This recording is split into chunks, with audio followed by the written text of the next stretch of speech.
good morning, good afternoon, and good evening, wherever and whenever you are, and welcome to Taking Points, a true underdog podcast.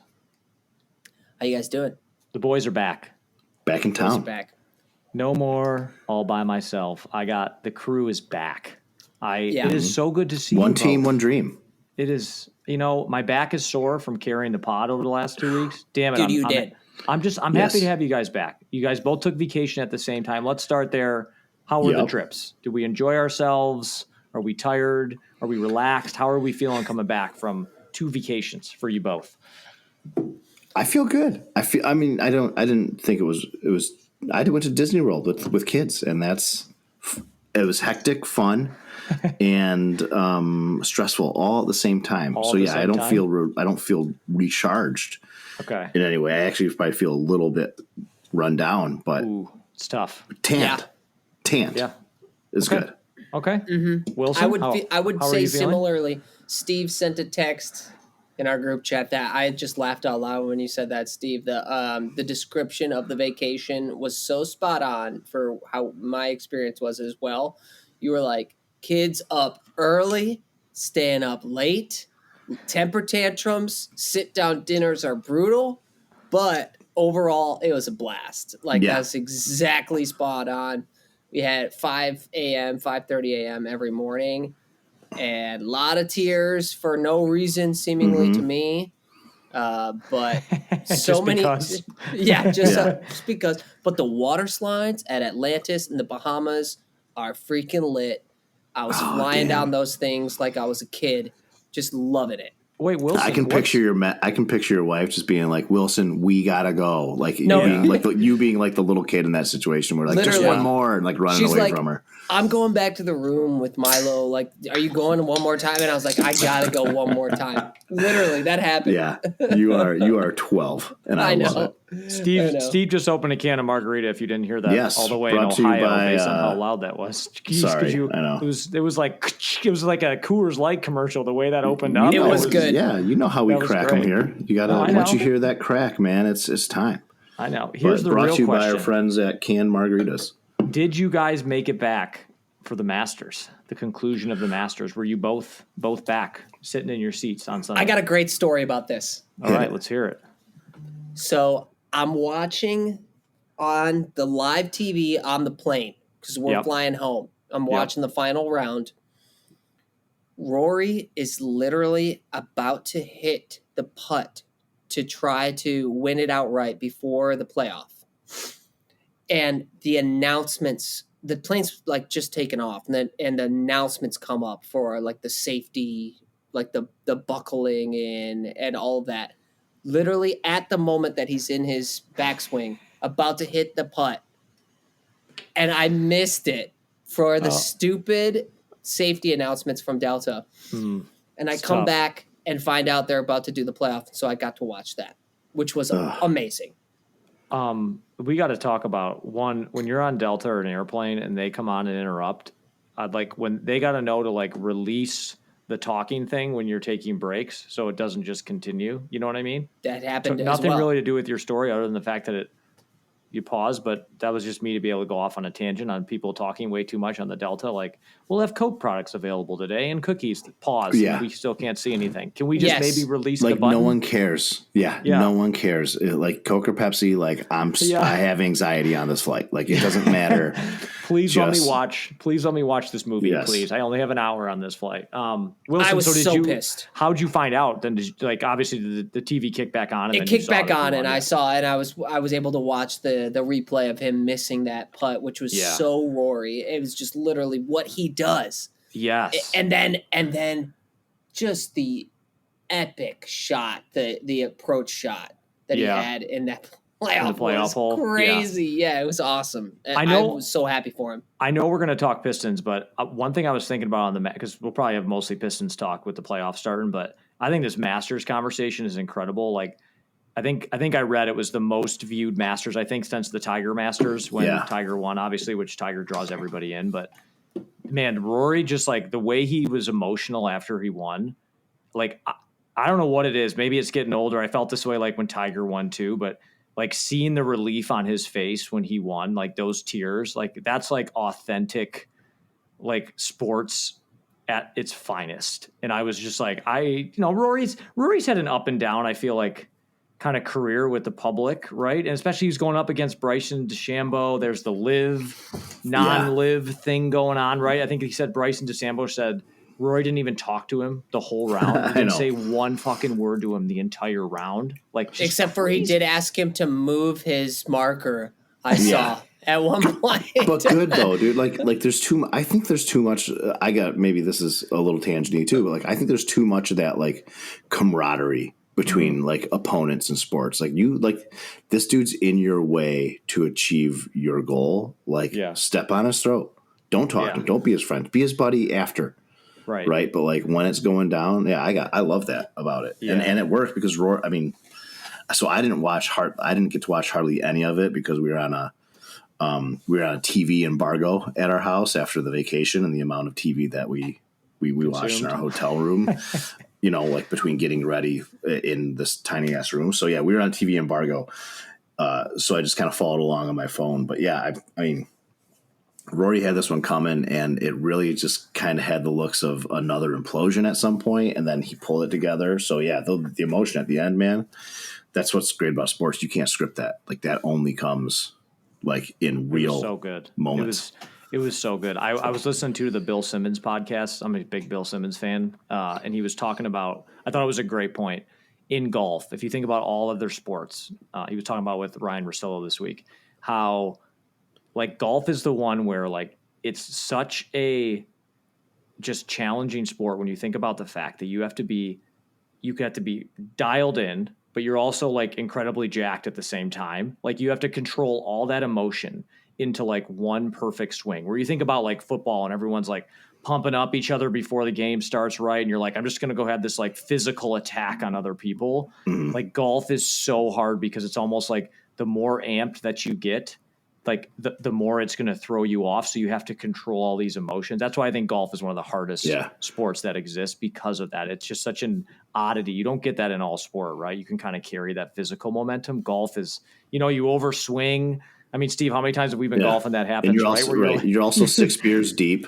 Right, so, that's like that adds a different layer of complexity to it as well. Right. I would love to see those players' scores from the Masters, take the exact scoreboard as it is, and then add 6 beers to each of those guys and see what they do.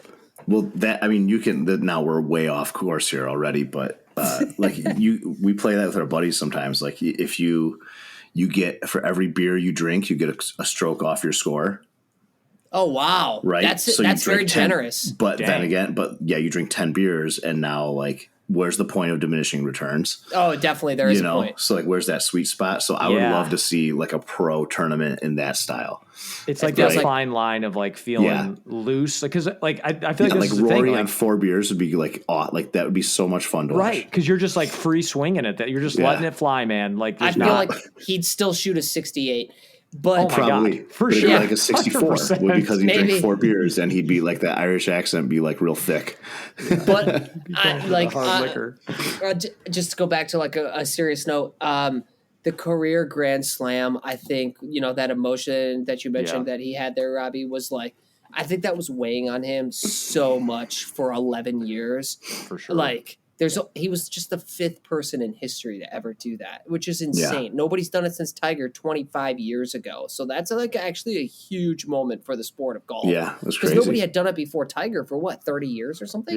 Yeah. So, I mean, that's a momentous occasion, and he definitely felt the release of that pressure, which was really cool. So I'm very stoked for him. It felt authentic. I think that's why I loved it. It felt like it was real. And like when you saw him drop to the ground, it was just that moment of like, you carry so much weight. I think I've talked about this on here before too. It's like the psychology of sport, where you go from the fact where winning becomes a moment of joy versus where winning becomes a moment of relief, and how different that is. And like when you're the underdog and you're just like excited, it's like the Pistons in the playoff this year, right? They got nothing to lose. Like if they win, like it's house money. Whereas like when now you're the one being pressured and you're the one that's favored to win. Now when you win, you don't necessarily feel this great accomplishment. You feel satisfied that you didn't let yourself down. I feel like he had that, where he knew he was favored. He was up, 3 shots at one point in that round, and then double bogeys to start the round. I mean, just everything that could have gone wrong went wrong, and he still pulled it out. That makes it even more special. Yeah, and then the last thing I'll say about that is like Rory he's like our age, and so I've been watching him since I started to care about golf and just feel like this is like a guy just like me, Right. So to except for insanely better at golf. So just a little better. It's like the guy that I, in my young adult years, like have grown up watching. So it's cool to see him do that. Yeah, that was awesome. That was fun. It's also crazy when you think a guy like him. I talk about this all the time in football, where it's like, oh, he's nearing the end of his career. Guy's like 36, and you're like, he's my we're the same age. I'm like, he's young. In this case, he's younger than me, and I'm like, I still got a lot of years of grinding here ahead of me. Honey, I think you know what? I'm getting old. I think it's time I call it a career. Yeah, right. I'll hang it up. I'm gonna call it at 38. Dude, cannot even imagine. Anyways, so we got to talk some Pistons, boys, huh? How are we?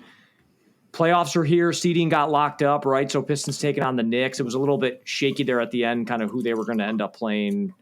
We wanted down the Knicks. Stretch. Yeah, I agree. I do too. We literally intentionally lost that second to last game of the season when it still was up in the air when we had the back-to-back with Milwaukee. Yeah, I was in the casino at Atlantis. There's a sports book Of there. course you were, by the way. You failed to mention that. You were. Yeah, we failed to mention that. It's about 4 a.m. I'm in the casino at Atlantis. I have no idea where my family's at. No, I knew exactly where they were at. $6,000. It was like, Milo's asleep by 8 o'clock, so which is still late for him, but he's asleep at 8 o'clock. And so it's like Megs wants to go to sleep too, and I'm encouraging her, hey, go out, go to the bar, like go have a drink. Like we have to do that separately at night because one of us has to stay in the room with Milo. Yeah. But she's like, no, I don't want to. I'm going to sleep. So I'm like, okay, then I'm going to the freaking casino. So I was there most nights. I'm not going to lie. But I was in the sports book, and I'm like, dude, I'm going to obviously that day, the second to last game of the season, I'm like, we're going to intentionally lose this game. It's at home. We want the fans to still get their money's worth out of their crazy, insane, inflated ticket prices. So they're going to play Cade and Duran. They're going to keep it close. And then when it comes down the stretch, they're going to want to lose the game. So I bet just straight up money line on the Bucks, which the Pistons were for some reason favored to win that game. But I thought it was a free money bet because we wanted the Knicks, and that was clear. We wanted the Knicks. I think it's been clear for the last couple weeks in the way I did not take that same vibe from that last game for the second to last game. Well, I mean, you could tell Beasley was pissed at the end of that game when Giannis started shaking on him at the end of the game, which by the way was fucking awesome when that happened. Beasley had that coming. Beasley shakes in everyone's face. Yeah. And then Giannis blocks his shot and goes over and starts shaking his ass in his face. Beasley was so pissed. He was, but whether or not we wanted to lose that game, he'd have been pissed when somebody does your move. A former teammate of his, kind of making fun of his move, anybody's going to be pissed. And then Beasley was being a little bitch about it too. He's like, don't.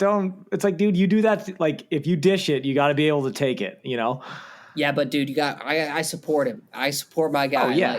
Yeah. Dude, yeah, I would have been so pissed too if somebody was like, if I had a signature move and then somebody does it on me after they block my shot, I would lose my mind. I respect it. Steve, to your point earlier about having the bringing a little bit of the dog back in the game. Like this Knicks Piston series is going to be crazy. Had they played the Pacers, I think there would have been an all-out brawl. There would have been Malice at the Palace or whatever we call it at LCA round 2. Yeah. Had they played the Pacers. We also just don't match up well with the Pacers. Yeah. And we've kind of as we saw, what was that, 10 days ago or less when we played the Knicks, our last matchup with them in the season, man, we played them really well. I really like the way that we stack up with them defensively. We shut down, as much as you can shut down Brunson, we've done that to him this year. Mikal Bridges was also not a huge factor against us. I think it's going to come down to, can their other guys step up, and Jalen Brunson's not going to beat us on his own. So they're going to need Pretty good. He's Yeah, he's a good. phenomenal player, but we got a lot of guys that can defend him because he's an undersized guard. We have a few Yeah, we got a lot of great length on him. defense. Yeah, but we could put Asar on him. We could put Ron Holland on him. Two guards that have length and are great defensively. We could put Cade on him, who's way bigger than him. Mm-hmm. We match up pretty well with them. So I think that's why we wanted the Knicks. It's just our defensive matchups look good. Yeah, I think it's going to bode well for us too. Before we started recording, we talked about it. I think the Pistons can win this series, and I think they'll win it in 6. And listen, to get Cade and the Pistons on the main stage, right? That's our strip club terminology for you, right? Get them off the side stage, get them on the main stage, Madison Square Garden playoffs. Cade coming out party, right? Drop a 50 burger in MSG, steal 1, come back to Detroit with a series tied, and then take 2. That's totally a direction I think this series can go. This market's hot for playoffs. We're dying for a good Pistons run, like we were for a good Lions run. It's going to be exciting at LCA, and I think we can rip this series off from them and go to the next round. So it'll be interesting to see how Cade steps up in the playoffs. None of these guys have experience, so it's a real good test and a real good showcase for them. Yeah, I got some thoughts here. I got some bold statements for this series that I want your feedback on. First of all, Wilson, I want to comment too real quick because everyone's been talking about this too. Pistons went 3-1 versus the Knicks. Yeah, 3 of those games, like Knicks were not at full go in that. The one great game that they had was, I think it was an ESPN game. It was that game where Beasley hit those back-to-back threes at the end of the game to put him ahead, which was that game. I was just watching highlights earlier. That game was awesome. But even like last week or whatever, I think they sat and Anunoby and Hart were both out for that game. So Knicks were not at full go, which is it's more just like an asterisk on that game. But I agree with you. I still think we match up great with them. What I think is kind of crazy when you look at this Knicks series is this is like the Cade versus Brunson argument is like just it's happening right now across. You listen to any NBA pod, any NBA topic, like this is going to be the question in the series. My bold statement for this series is I think Cade is the best player in the series, like by far. I think he's the most talented player in the series. I don't think you could question that. Yeah. Well, I mean, you could if you look at the stats. Brunson's like solid. I know you don't want to go to the stats, Wilson, but you have to look at them like Cade and Brunson's Brunson. A stud. Yeah, Cade and Brunson just like running through the stats. Cade and Brunson, 28.3 points a game for Cade, 28.9 for Brunson. So they're damn near dead even. Cade's got 8.1 assists, 7.5 assists for Brunson. Cade's got 5.3 rebounds a game, and Brunson's got 3.3. They're damn near dead even. I think what the difference is here is Brunson's done it in the playoffs. He's averages 30 points in the playoffs and like 8 assists. So he's played really well in the playoffs. But I just still think Cade's versatility as just a better sized guard is what I think favors him over Brunson, in my opinion. Like we were talking earlier, just some buddies texting, like if you could start a team, would you choose Jalen Brunson or Cade Cunningham of who you would want to start a team with? It's like, it's a good debate. I can see going both ways on it. We just haven't seen playoff Cade. We've seen playoff Brunson, 30 points a game, plus minus of 40. So he has been a stud in the playoffs. But anyway, so that's my bold statement. Are you guys I feel like you're both probably in agreement with that based on your reaction, but yeah. I can tell you why. I mean, defensively, Brunson's a liability because of his size. Yeah. He's not like old Steph Curry where, you're going to target him every play. But in the NBA, you can choose your matchup. You can get the ball in the player's hand that you want pretty much every possession, and you can set screens and try to get the switch and choose your matchup. So Brunson is a guy that you would target for that, just to be honest. He's a guy you would target for that. Cade is not. Cade, if you look at their matchup or their stats, comparatively like you just did, I mean, in a blocks perspective, Cade has 50 more than Brunson because he's actually a defensive player. You can match him up against a guy and he can get a stop. And he's gotten some big stops at the end of games in crunch times this season. Brunson's never going to do that. So if you look at both sides of the ball, sure, they're offensively very similar on stats, but defensively, you got one that's a liability and one that's a big guard that you can put on a guy like Brunson and get some good defensive outcome from it.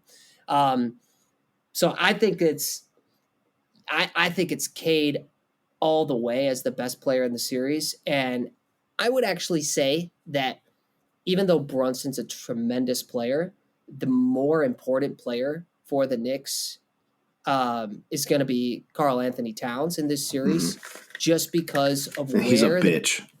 Yeah, I know, but he has kind of killed us. This is the can margarita talking. He's a bitch. He's a soft ass bitch. He is, but he's killed us this year. And Pistons he's killed everybody this year. But he's soft.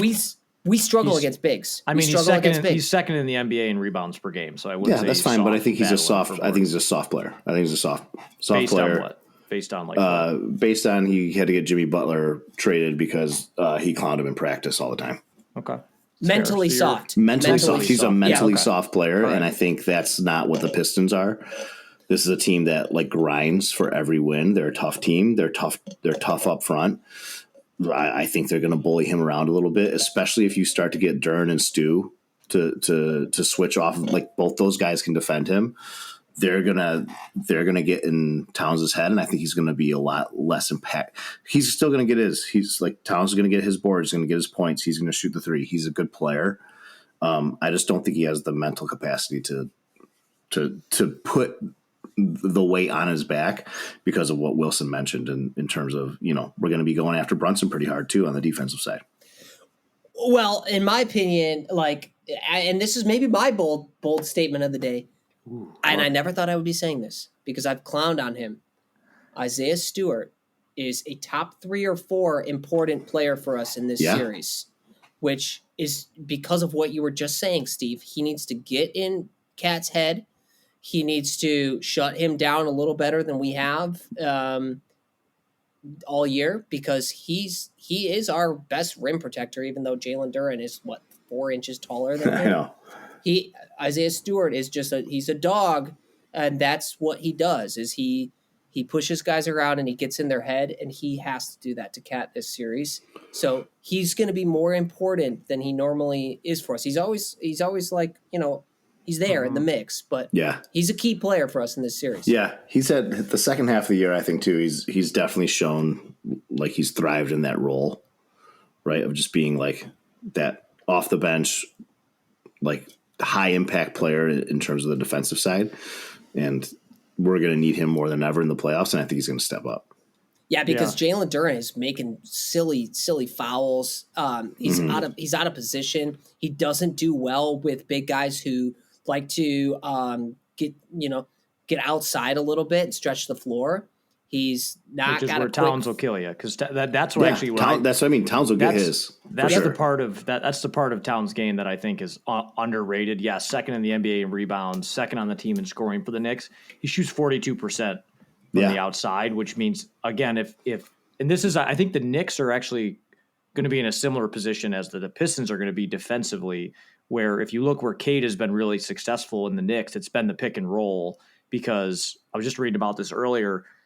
Towns has the way that Thibodeau plays historically is he kind of drops Towns down off of those pick and rolls, which gives Cade the option of he can either shoot or he can obviously if he can beat the defender off the dribble, he's got the Towns moving back where you may have to see him step up on some of those pick and rolls just to slow Cade down. The hope is there maybe you create something over the top. I think the same goes for the Pistons, right? Where Brunson, let's say Town has a screen up top. You got Duren on him.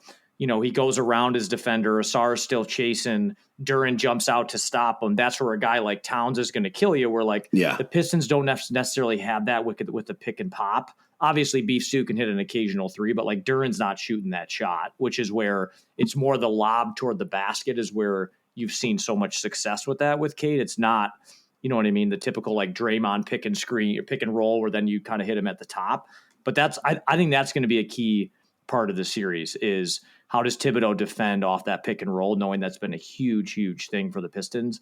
I think it's going to go the other way for the Pistons too. That's where a Stu that's maybe a little bit more athletic and can get out there and defend on the perimeter versus Duran's just going to be slower on the recovery. So that's where I think they're both going to matter because they're both different players. Duran and Stu are such different defenders. You know what I mean?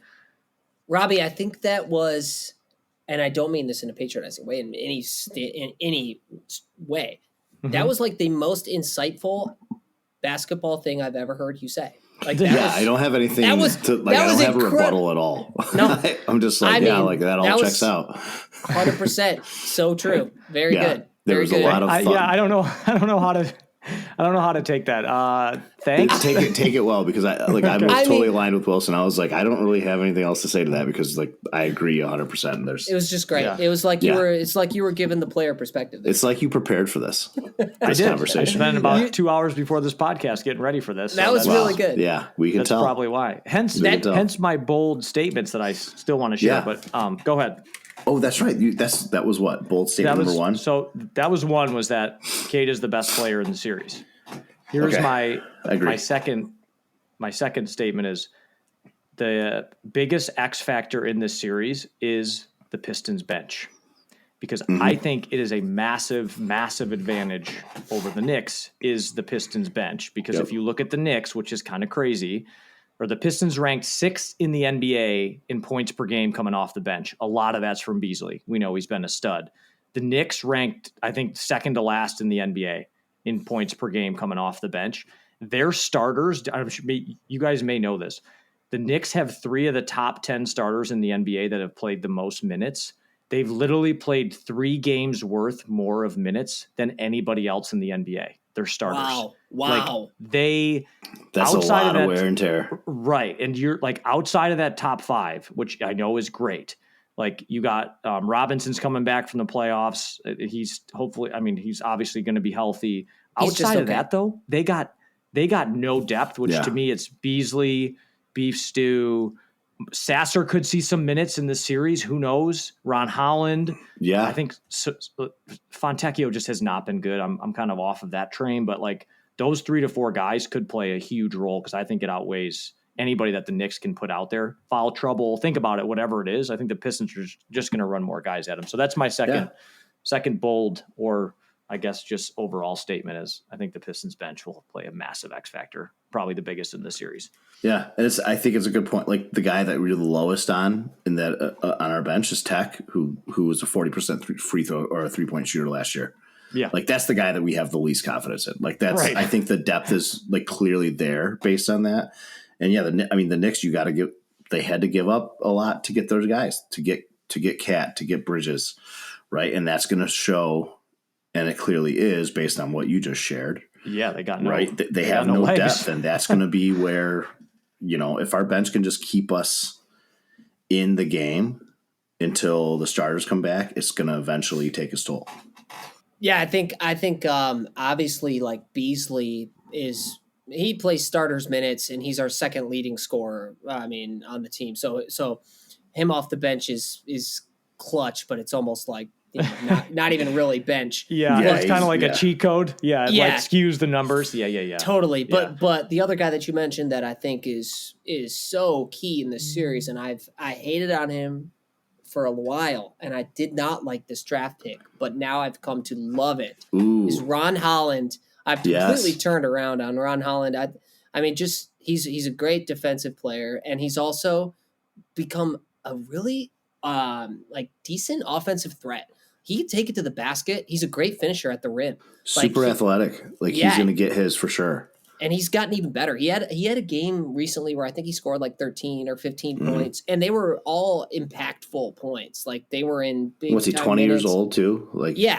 He's a player, man, and his defense and ability to take it to the basket, and just like he's like another energy guy. And when you're playing against a team, like you're mentioning, that's not super deep, you need those energy guys to wear him out. I think he could be a big factor. Yep. He's going to come in. He's going to come in hot in these playoffs. Yeah, sure. But then you worry about coming in too hot, right? You ever be so psyched up for something that you just completely can't even focus because you've been amped up for it for so long. That's what I worry about with guys like that. But eventually maybe a controlled spurt maybe is where I think we can use him. Yeah, but ultimately, you log a lot of minutes. It's a long series. It's been a long season. He's gonna settle in. All these guys are gonna settle in. It's gonna be really interesting to see, how these guys show up in the playoffs. I'm really excited about it. Ooh, Steve, you're leading me on my next bold statement. Hit me. Okay? The Pistons will shine under the big lights. Yes. I think this is going to be 100%. a national freaking just coming out party for the Pistons. And I just like Cade. You look at our entire team. I think this is Detroit, like telling everybody in the NBA that watches basketball that like we're here. This team is built different and we are fucking here. Like I just believe that that's why I wanted the Knicks. And Steve, I think they were talking about this. MSG, ESPN, let's go. Like this is Valeni the stage was gets about no this. bigger. Yeah, Steve, he was talking about this. Like, all right, do you want to be on like TNT with the primetime crew watching the Pistons Knicks, or do you want to be on like Home Shopping Network facing the Pacers that no one gives a shit about either? Like, right? Yeah. This is going to be on True TV between 40 episodes of Cops. Exactly. Like this is which I fucking love Cops, by the way. Same. It's a great show. Except Cops has so many commercials. It's like one arrest and then 75 commercials, and I'm like, please, come on, I want to see more. I know. Then you start picking up the lingo. You're just like, I've got another 1036 over here, and it's like, oh man.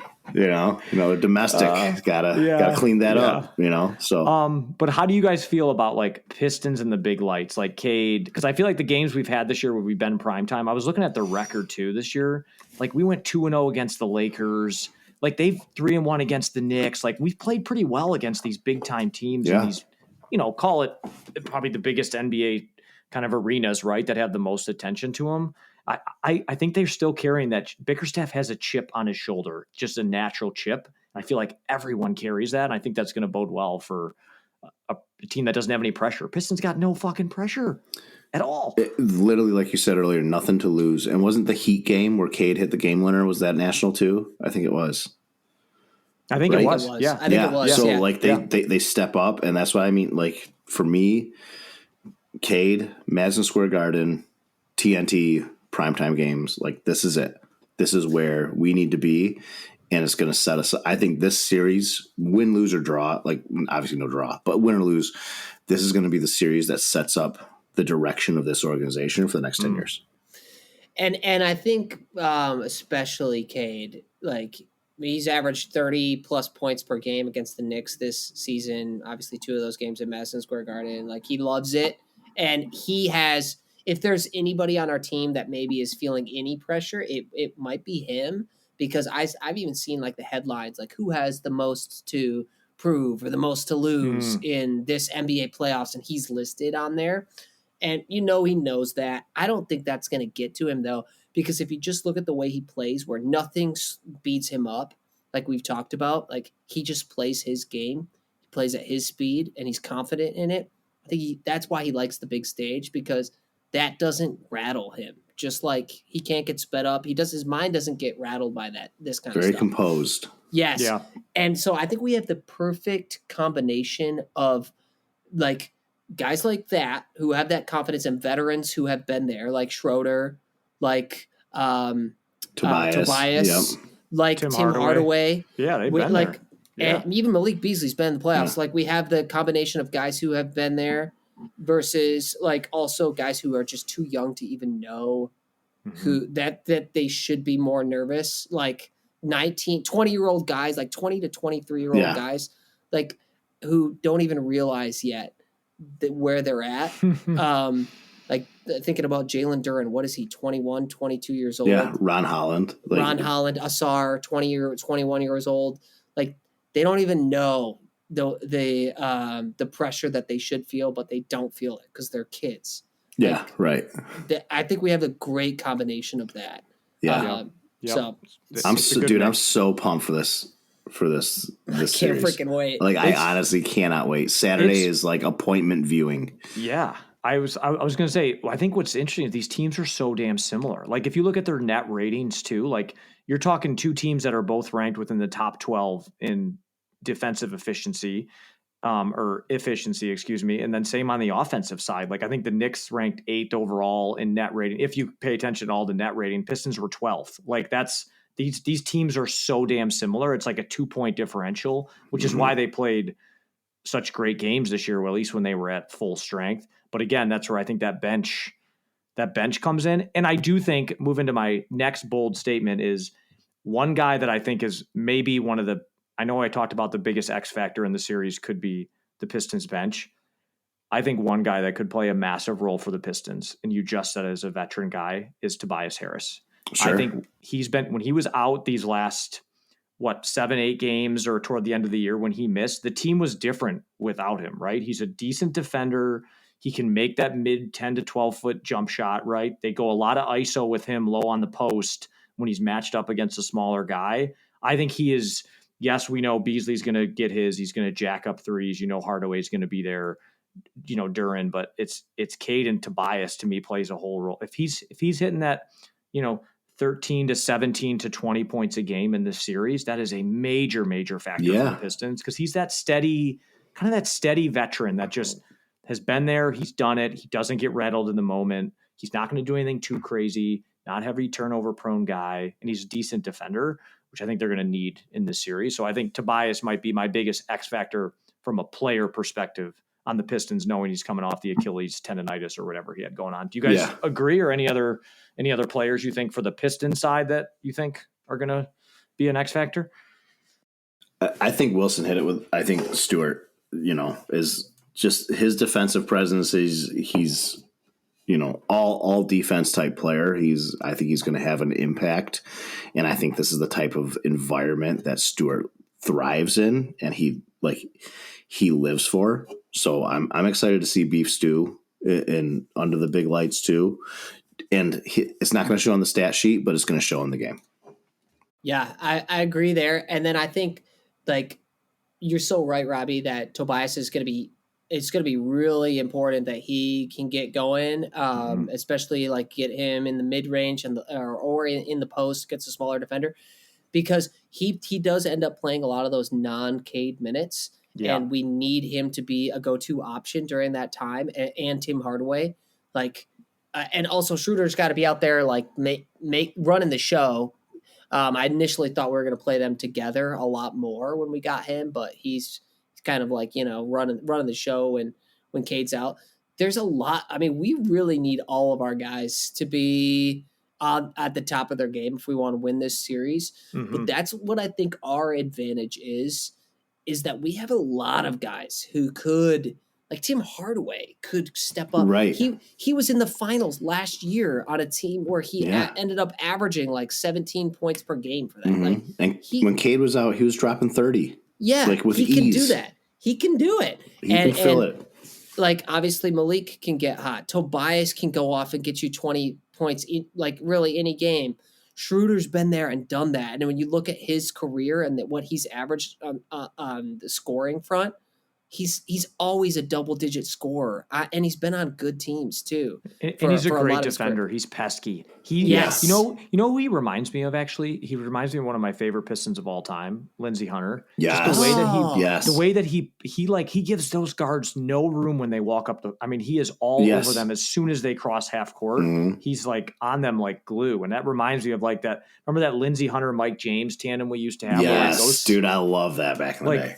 Those two guys would come off the bench and play, 12 eat you to alive. 50. You'd be just dead. Eat you alive on defense. And we need to do that. We need to have Ron Holland come off the bench and do that. We need Schroeder to be doing that. Yeah. Obviously, Asar is going to be doing that, but he's another guy who's an X factor on offense too. He's had games where he scored 15 plus points, and he was not doing that last year consistently he has been this year.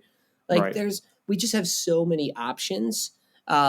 Even though we don't have a star-studded cast, we have a lot of guys who can get you some points. Yes. And so that's where I feel love that. We have a lot of opportunity here if just a couple of those guys get going. But Tobias is definitely one of the main guys that we need. It's funny, Wilson, you say it. We don't have a star-studded cast. It's like this team was built to pay homage to the Pistons teams of the past. Yeah. Right? The going to work Pistons, the bad boys. You see flashes of those identities in this new, in this current team, except now you have an all NBA caliber player in Cade. And that's what I think those teams in the past have really sorely lacked. And that's, I think, what makes me really excited about it too. Is like we have the intangibles. We have this defense first, chip on our shoulder, Pistons basketball type team, Yes. and a stud player in Cade. That's all of this combined, ready to shine in the big stage. And I think we can, it's going to be a tough series. I'm not saying we're going to be, I think we will, but we could easily drop this series. For sure. So, For sure. The Knicks are a good okay. team. We got to give them the credit, but we could absolutely shock the world a little bit here and move to the second round. Love that. Wilson, you just teed me up to my last point, and then I'll let you comment on this because Steve, that was just beautiful, guys. It's like you looked at the show sheet, but you didn't. I didn't. This is the last big statement I have for the series. I think the Knicks have more talent. I think the Pistons are a better team. I think if you look player to player, I think the Knicks are clearly top heavy and have more talent, but I think the Pistons are a better team. And that's ultimately what I think will prevail in this series. And Steve, it's exactly what you just said. There's something about this team. They got that Tigers feel of last year. There's something similar there. So that's the last of my bold statements, but Wilson, go ahead. I agree. I was going to say that I think I agree partway. I think that the Knicks definitely have more talent up at the top. You look at their top few guys, Brunson, Cat, Bridges, we don't have a top three that's going to match those guys. Nope.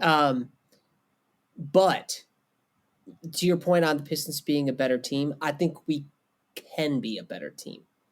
Fair. I think it just depends on who shows up. We could have Tim Hardaway shoot 30% from three, Malik Beasley come back down to earth, and he just had a historic 3-point shooting year. If he's not doing that, and if Tim Hardaway's not hitting like he can, we have no chance. But so we can be a better team, but it's gonna require some of these guys who have done it before, have done it throughout the year to consistently do it. That's a great rephrase, Wilson. It would probably be the Knicks have better talent. The Pistons have the potential to be the better team, if ever. Yes. Because Beasley too, if you've been watching closely, Beasley definitely has been in a bit of a rut. His 3-point percentage has dropped. God bless you. Thank you. He has not been taking he's still been taking as many shots. His points have been down. You wonder how much of that Cade was out. He was carrying more of the load. Yeah. Same with Tobias.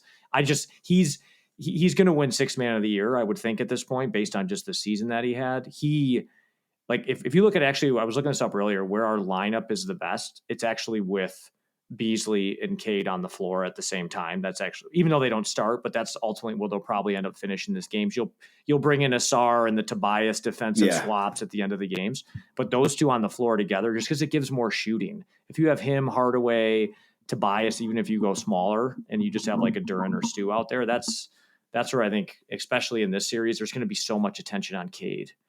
These other guys are going to have to step up. I think Cade can get his, because the Pistons may take the same approach with Brunson. You want to score 30, score your 30. We're going to shut down Towns, or we're going to shut down these other guys. It sounds like elementary level defense, but Thibodeau is a great defensive minded coach. This is what he does. He's got a week to prep for them. Who knows what they're going to do? They may just let him go, and he's going to say Beasley, Asar, Tobias, Hardaway, you guys are going to have to beat us. Cade's not. That's where we can be exposed. Right. Yeah, but I think Cade is harder to do that too, just to be honest, because he's bigger, and also I think he is, even though Brunson does this really well, Cade is better at making his whole team better around him than Brunson is. I think he has that edge there where he can get everybody involved in a special way that not a lot of players can. And I don't even want to come close to comparing him to LeBron, but in a way that LeBron or Jokic, doesn't matter, not the same style of player, but those guys just make everybody better around them. Brunson does too, but Cade does it in a way that's really special just because he makes the right basketball play, and he does it at his speed on his terms in a way that's really rare. Yeah. And so I think if you shut down Cade, that's less impactful than if you shut down Brunson all the way, Yeah. in my opinion. And just also because we have the depth, we have more guys who could step up if Cade is, if he has to get 15, 20 assists in a game for us to win, he can do that. He's willing to do that, and he will do that. Yeah. It's and then we talked about this earlier in the year too, like the difference in giving Cade competent NBA talent around him has just made such a difference. Where like you look at everybody outside, like we mentioned it, right? If everybody other than Cade has to beat us, we can be exposed, right? Asar Thompson, Ron Holland, we know they're not good shooters. Tobias, aging veteran.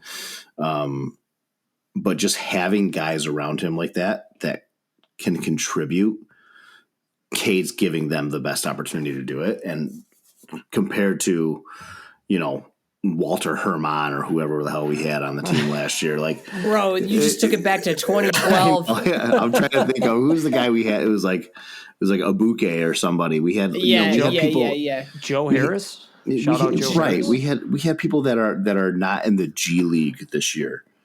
Tons of those guys, on the team last year, and like it's like you just give Cade guys that basketball IQ, veterans, dudes that belong in the NBA, and look how much better this team is, and it's just to Wilson's point, and to Wilson's point, it's just Cade makes those guys look a lot better, and none of these guys are stars.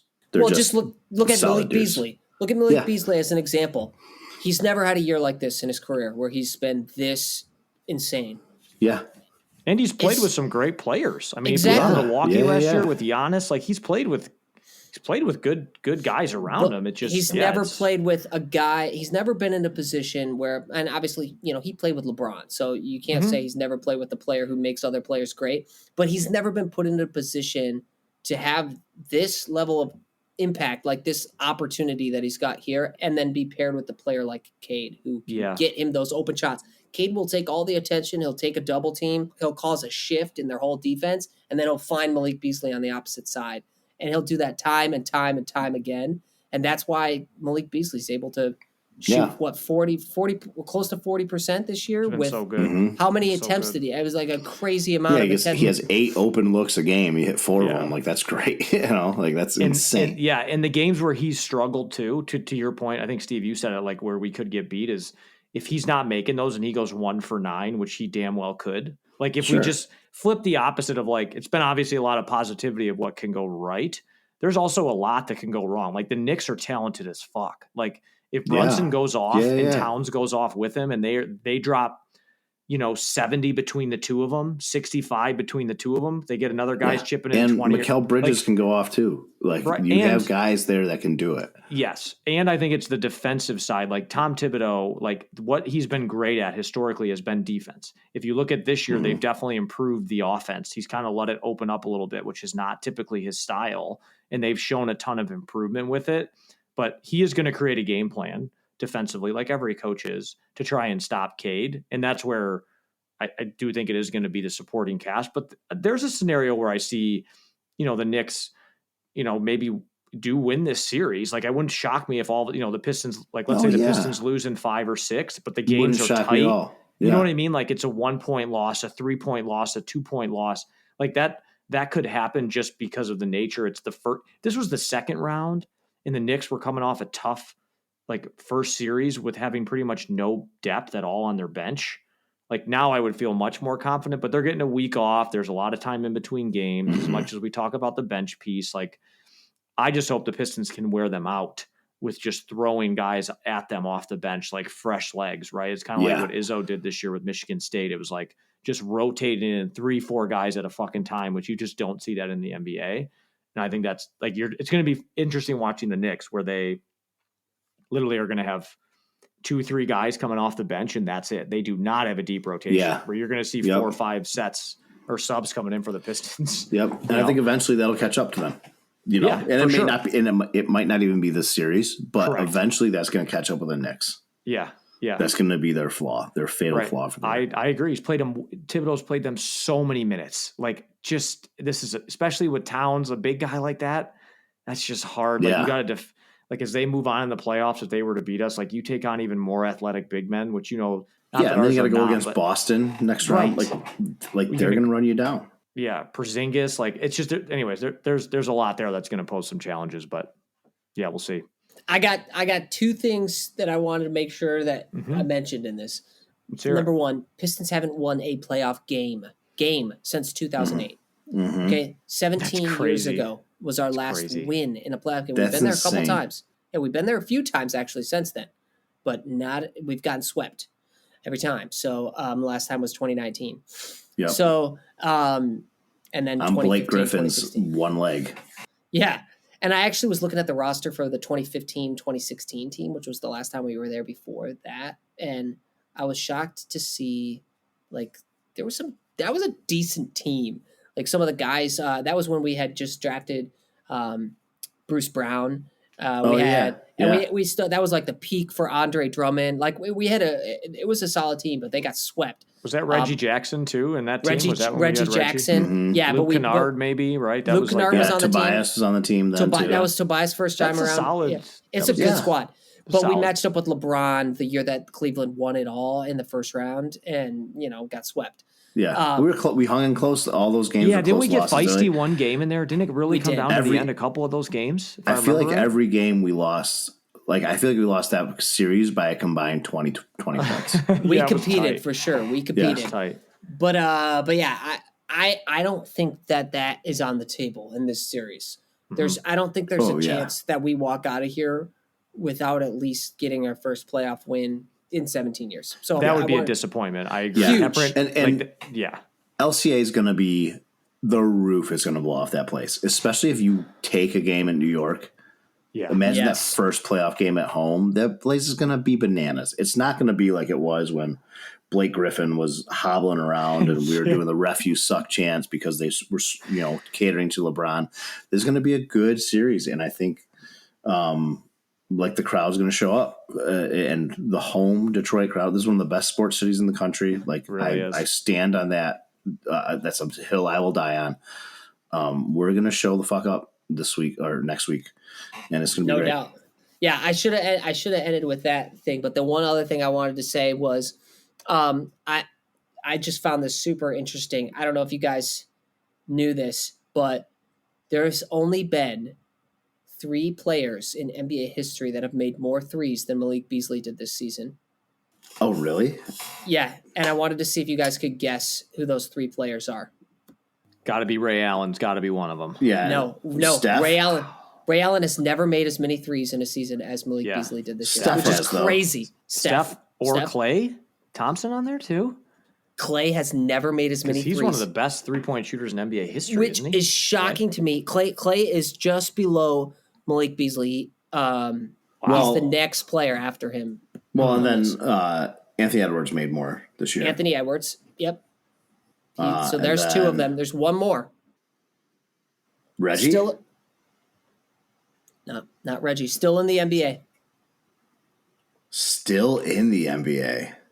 Aging star. LeBron? Nicholas Batum. James Harden. Harden. I should've Fucking guessed all-time loser list. Literally, Get though, out of here. only Guy Steph sucks. Curry, James Harden, and Anthony Edwards have ever, which was this year, have ever made as many threes as Malik Beasley. Steph Curry this year did not make as many threes as Malik Beasley. Yeah. Crazy year for that Isn't guy. it- So he had big the same shout year. out. Huge cra- shout out. It's crazy that him and Edwards had the years that they did shooting I know. threes. I know. Yeah, Yeah. number 1 and 2, and they were 1-3 away from each other in the regular season. That's crazy. That's Yeah. wow. That was a tough list to crack. I was not. It was tough. Isn't it funny on those lists though? Sometimes where it's like, I don't want to say these guys go unrecognized for what they do, but it's like how many stats like that exist. It's like some of the Cade stats this year too. Remember they kept flashing it up. He was like, like one of the youngest players under the age of 25 or 26, whatever the hell he is for what he's averaging. There's been like 3 players in NBA history that have averaged that. We just don't. There's like so many of those stats. You just don't talk about them enough. It's to like, realize. and it's like him, LeBron, Luka, and like Oscar Robinson or something. Yeah. It's like Wilt, Yeah, Cade, right. LeBron, and Jordan, and Yeah. you're like, what? It's like Yeah. one of these things is not like the others. Yeah, Like, Well, exactly. it's still out for a debate there on Cade. You never know because he's so young still. So Yeah. you never know what could happen in his career. But Are you guys just loving the love that I'm giving Cade? I come full circle. you have. But I owned it though. I did not hide from it. I owned what I said, and you owned it. Like when I watch him now, it's funny the methodical ways that I thought before were frustrating because we weren't winning. Now you see it, and it's like that's just the way he plays the game. It's just it's just his overall like vibe that he has and the way that he carries himself on the floor. He's not this Trae Young like bouncing all over the place and dribbling between his legs 55 times. It's just Cade's methodical. He's like a methodical surgeon on the floor. And he doesn't have to kick it out to Buddy Boeheim anymore. It's like you have real NBA talent around you. Good old Buddy. If I could compare the way that he makes me feel when he's playing the game to one player in the NBA, and this is not to say that they. I love to hear this. This is not at all to say that they are the same type player, of player. But yeah. But the way that it makes me feel is most close to Nikola Jokic. Just methodical, always makes the right play, finds the right guy, takes the shot when it's his, doesn't ever try to do too much.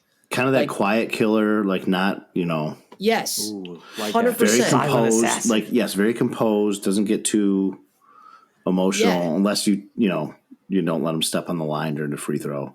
Which he had maybe his best stat year, I think, of his career. And he has not even he should be the MVP this year, and he's not, but he should be. And I just feel like I need to see it. Jokic. Oh, yeah, he should be a unanimous MVP this year. I know. He carried the Nuggets to. You don't think he's going to win? No, it's going to be Shea, and nobody wants Jokic to win. I don't know. Third MVP. Not that Bill Simmons is some basketball god, but Wilson, I heard him and Ryan Russillo going back and forth on that.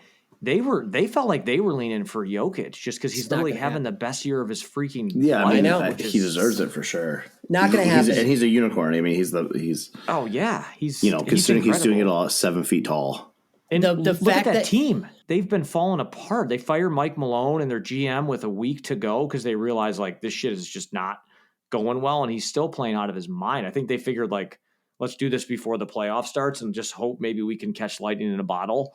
Because you have the best player in the world, like, do you know what I mean? Like, okay, not best player in the world. Obviously, there's LeBron and things like that. But I would argue, I think he's the best player in the world right now. He's the best player in the world. I think Shea is a close. He's up there, obviously, but he carried the Nuggets through this turmoil. Clearly, they're in turmoil, and they, like you mentioned, they fired their coach. They won 50 games, same amount as the Lakers. The only reason that the Lakers got the third slot is because of the tiebreaker there between them two. And so they still are a home playoff team in the first round, like because of Jokic averaging a triple-double. He's so good. He's so good. Averaging a triple-double for the year, his best stats of his career, and he's not going to win MVP. I know. And averaging a triple-double as a 7-foot center. Like he's just like it's unheard of. Yep. It's crazy. I know we're coming up on an hour, but I got to ask this question. I know we'll get to it in the off season, but like for the Pistons, like the level of excitement I have for the Pistons versus I know I just did the pod last week about the Red Wings and how not excited I am about the Red Wings. It's like it couldn't be more polar opposite. Where like I think the Pistons have a chance this offseason with the cap room that they have and the foundation that they build and the assets that they have. They could make one or two moves and be a legit like top 3 team in the East for sure. With like if you go out, I'm not saying it's going to be Booker, but like because I don't know if Phoenix is going to trade him. But no, like you go out and get a guard, you can go out and get KD. Like it, you can go out and get KD for probably cheap. That's such a good question. Would you take KD for? I don't know. He's been a cancer though, man. Dude, I know. I had the same conversation he's a ball with my buddy. Dominant guy. I had the same conversation with my buddy Rich the other day. It's like I want to say no, but at the same time, it's fucking. If it was KD. right there, you'd say yeah. Right. What if this is KD in 2017, 2018? I'm taking him all day long. Yeah, of course. KD today for the 25-26 season. I don't know. I just feel like dude. It cost you like Marcus Sasser, and Tobias Harris. Yeah. Who would be, if I could ask each of you guys, this is just off the cuff, like one guy you would want the Pistons to go get in realistic terms. Don't throw out LeBron and Luka.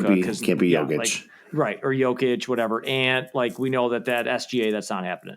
Like a gettable player that you think would take the Pistons over the edge. For me, it's still Devin Booker because I just think what he could do with Cade would be incredible. So Booker's my guy, but do you guys have any thoughts? Again, this is just off the rip, so you may not have it prepared, but I'd say Booker. But he's not. I do think they need some help on the forward side. It's hard to pry a forward loose from these teams. They just don't give up those athletic guys, like a Michael Porter Jr. Like, is it someone like that? Michael Porter Jr. is a guy that would probably be a guy I would think of, especially with the Nuggets being in turmoil and he's got a heavy contract. Yeah, they're going to have to shake something up. He would be a guy I think would be solid, but I don't love him. You know what I mean? Like, if that makes sense. Like, I like him, don't love him, but for lack of thinking of another name off the top of my head. Yeah. Simone Fontecchio versus him. Like, okay, not even a question. Yeah. And Simone's making 18 mil a year, wherever the hell he is. So, like, I think there's room for improvement there. But for me, I think you need a guy like, and I don't think his contract would work for us. Because it's huge, and he just signed this extension. But the kind of player that I would want, and I mentioned this when we were looking at who to draft, and I wanted us to get Buzelis, Franz Wagner, because that is the style that Buzelis plays. But Franz Wagner is exactly what the Pistons need, in my opinion, is a guy who can handle the ball. He could bring it up the court, but he is a big guy. What is he, 6'10", 6'11"? You could shoot the three really well, can create his own offense. He stretches the floor. He's a good defender too. Like, that is what we truly need. Or we need Jalen Duren to be able to start shooting threes and taking guys off the dribble. Like, we need a big who can do that. I don't think Jalen Duren's going to. That's happening. Yeah. It's not happening. So we need to get and then think about our other bigs. We got Stewart, who's like 6'7", and Paul Reed. Like, we need a big. Yeah, you need a big guy. That. Yeah, like that's more athletic. Probably more of a modern day big guy. I like now that we say it, Jaren Jackson Jr. would be good too. Oh God, that would be awesome. He's exactly what we need. And yes. I gotta, again, my buddy Rich is a huge Pistons fan. I gotta give him love here, but he always talks about Miles Turner on Indy. A good stretch five. True. To your point, like Turner's a guy huge dude. The guy's massive. Yeah, and he can pop three. Yeah, easy. Got beef with Isaiah Stewart. KAT light, but not soft. Yeah, I think Stewart, it's. Go ahead. Go ahead. I was just gonna say Stewart made fun of him for playing with Legos because he posts about the stuff he builds with Legos.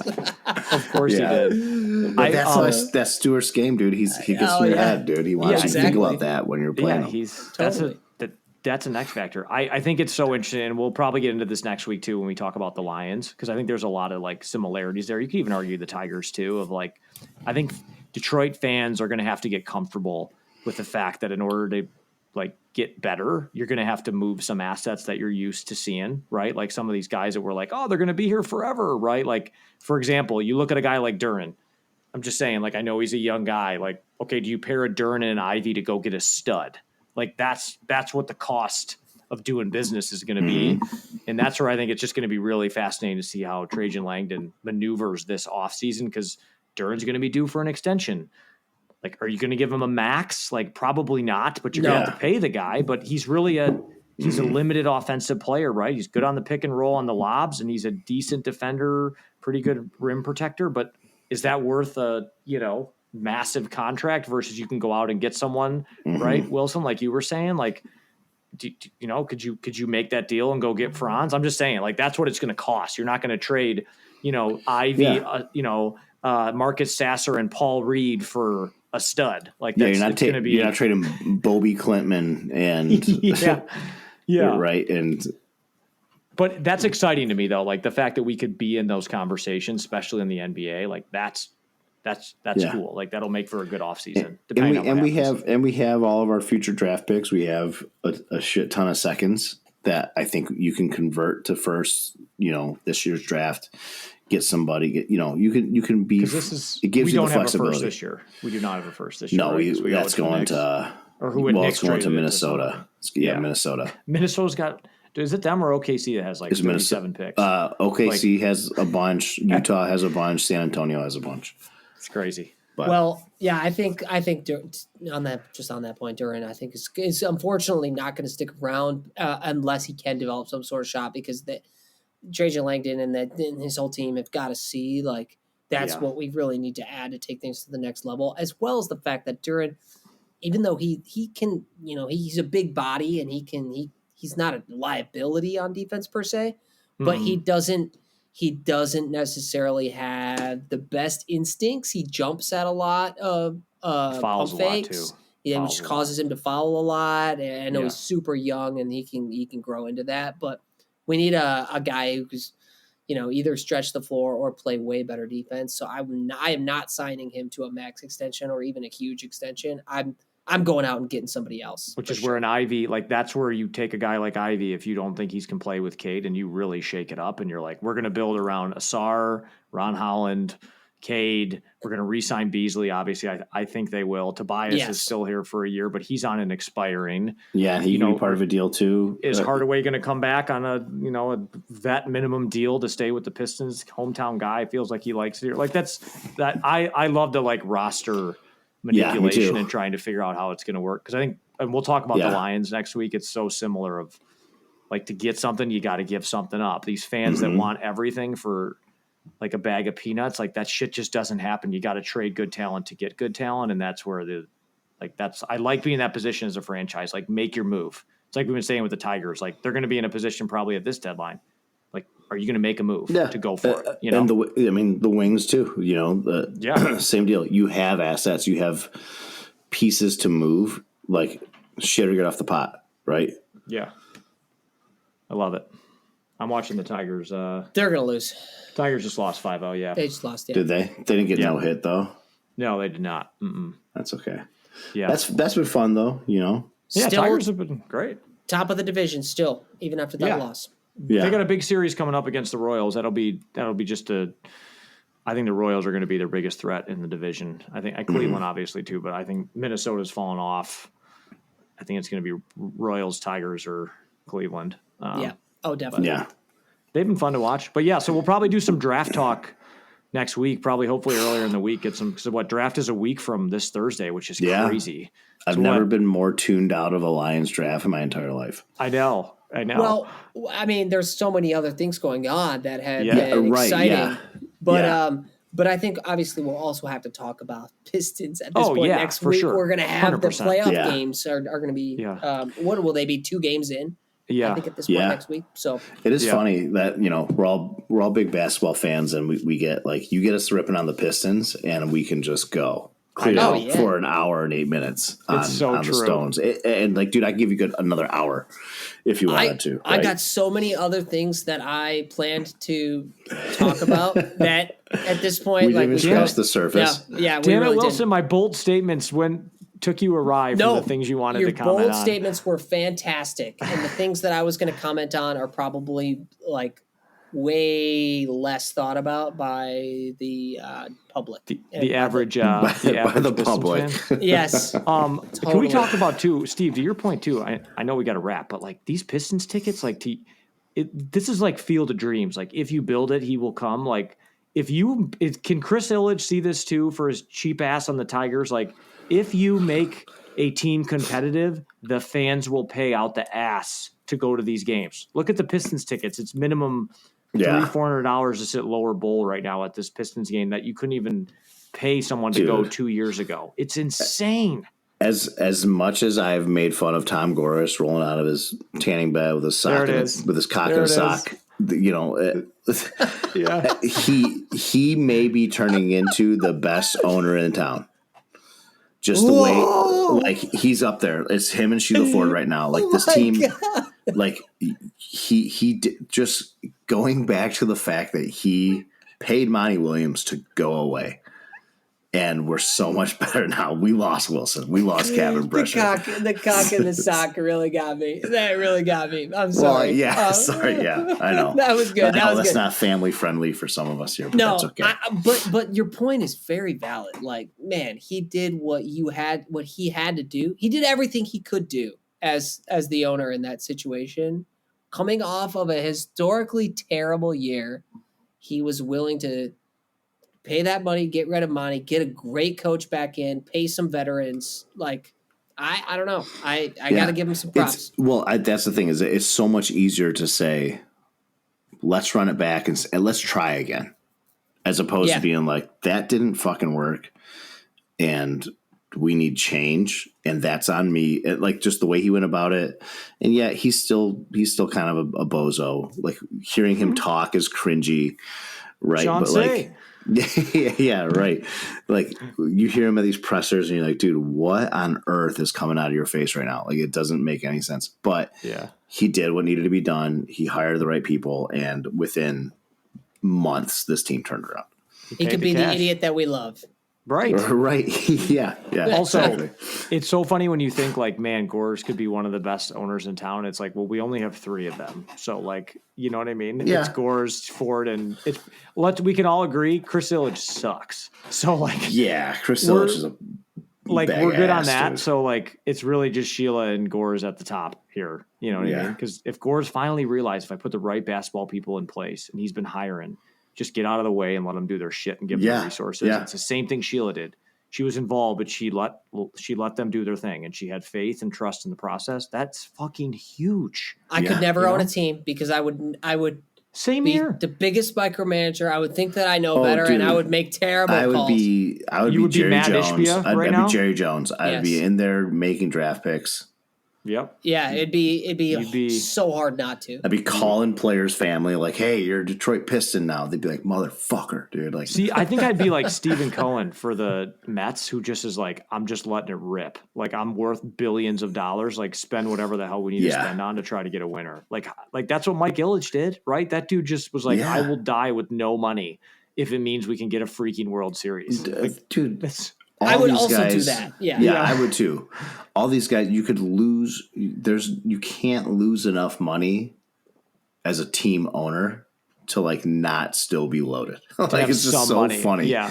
It's not even if everything goes horrible and it's like you're down to $100 million. Like guess what? You're still like your kids are set up for life. You're still good, and your team is appraising like.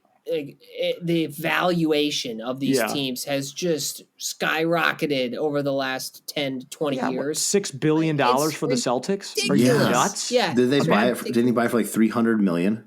Yeah. Or something like that? That's insane. It's nuts. Well, all right. Well, this was fantastic. It's my dream to get on here and talk for an hour about the Pistons before their playoff run. Let's go. Like, man, I've been waiting so long for this. So me too.